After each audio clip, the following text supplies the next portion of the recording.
Ciao Keila. Alors Keila, comment vas-tu? Alors, je vais bien. Et vous? Très bien. Alors que Keila, c'est dimanche, au moment que vous verrez ceci, elle sera au travail, qu'elle travaille avec l'armée.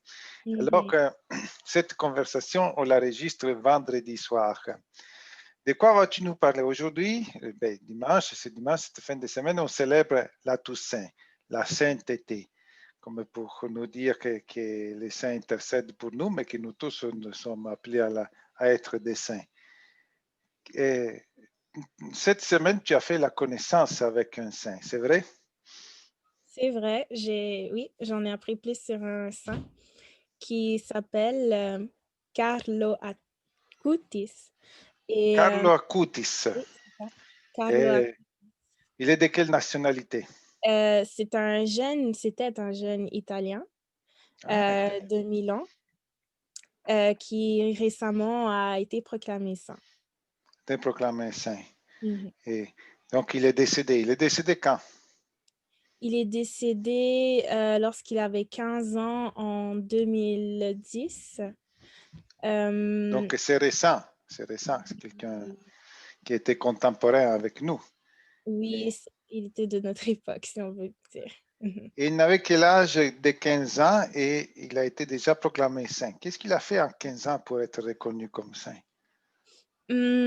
En fait, le miracle qui lui a permis d'être proclamé saint, s'est passé 7 ans après sa mort au Mexique, si je ne me trompe pas.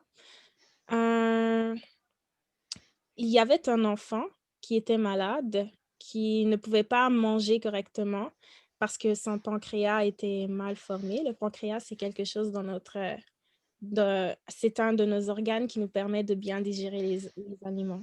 Donc, cet enfant-là, il était malade et le prêtre de l'église de cet enfant, afin de guérir l'enfant, a pris un des morceaux de vêtements de Carlo Acutis et l'a posé sur l'enfant et a prié pour l'enfant, a prié pour que la maladie de l'enfant cesse.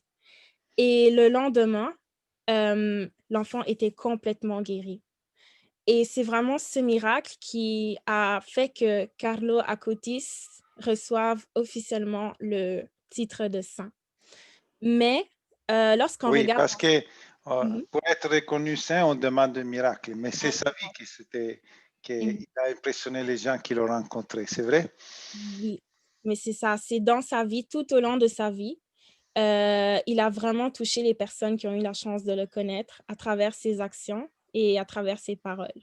D'ailleurs, comme le dit sa mère, depuis qu'il était tout petit, même juste à l'âge de 3 ans, chaque fois qu'il passait devant une église, Carlos s'arrêtait toujours pour saluer la Sainte Marie, ou bien il trouvait important de prier pour tout ce qu'il trouvait beau, constamment remercier le Seigneur. Et il éprouvait tout le temps le désir d'aider son prochain. Il aidait les pauvres de sa région à se procurer de la nourriture ou bien des vêtements. Il participait à des actions caritatives. Les actions caritatives, c'est lorsqu'on va aider son prochain, lorsqu'on va aider des gens qui sont en difficulté. Mhm. Ok. Et Même s'il avait seulement 15 ans, il a fait oui, beaucoup de choses. oui, Est-ce qu'il avait des connaissances informatiques, vu que oui, c'est si récent? oui, oui, oui. Une autre de ses caractéristiques était qu'il était très doué et notamment en informatique. Et le fait que plusieurs personnes pensent qu'il est un exemple pour notre génération est que justement, il a utilisé ses connaissances en informatique pour communiquer son amour pour Dieu et le démontrer à tout le monde. Donc, sur les réseaux sociaux, il manifestait son amour pour Dieu. À travers les réseaux sociaux, il rejoignait le plus de gens possible pour vraiment déclarer l'amour que Dieu a pour nous et pour annoncer la bonne nouvelle. Eh bien. Et en particulier, si je ne me trompe pas, il aimait l'Eucharistie, c'est vrai? Oui, il aimait l'Eucharistie, oui, c'est vrai. Euh, En parlant d'Eucharistie, un autre des miracles qu'on sait de lui est que lorsqu'il est décédé, en fait, avant de décéder, il avait promis, à sa mère qu'il allait constamment lui envoyer des signes, qu'il n'allait pas l'oublier et un des miracles qu'il a fait, mais en fait qu'on associe à son nom, est qu'après sa mort, au Mexique, lors de la communion, il y a une Eucharistie qui s'est, regorgée de sang et à la suite de plusieurs tests, on a pu remarquer que ce sang était de type AB et si je me trompe pas, c'était le même, sang qu'on avait retrouvé, Le suite à la Saint-Suaire, c'est ça, le c'est ça. Saint-Suaire de Turin, c'est ce drap qui enveloppait, selon la tradition, le corps du Christ. Le corps de Christ. Une dernière question pour toi. Est-ce que quel impact a eu sur ta pensée et sur ton cœur connaître une personne si rayonnante comme un garçon de 15 ans qui, a impressionné les gens qui vivaient avec lui et qui impressionne encore les gens des années après qu'il est mort?